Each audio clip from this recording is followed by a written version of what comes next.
Are we still supposed to take this conservative legal theory seriously? That's the question Linda Greenhouse asks in her latest opinion for the New York Times, where she pulls the curtain back on the Supreme Court's newest dance with originalism. The term that began as a conservative beacon during the Reagan era has, according to Greenhouse, turned into a parody of theorem. Justice Brett Kavanaugh, in a concurring opinion on a gun case, summed up the ideal by saying, "History is far less subjective than policy."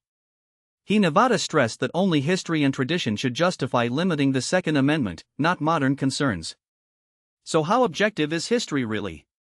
Greenhouse walks us through the rough terrain of United States v. Hamani, decided on June 18, the court's latest sticky case. Picture a young man in Texas, living with his parents and carrying a gun, although he also uses marijuana a few times a week. Section 922(g)(3) of federal law says that an unlawful user of a controlled substance cannot own a gun, and if violated, the punishment can be up to 15 years in prison.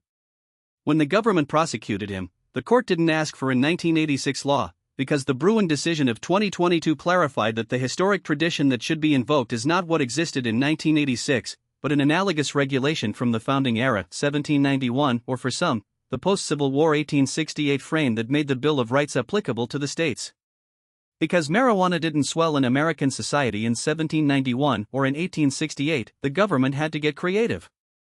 Their answer was to point to 18th and 19th century habitual drunkard laws.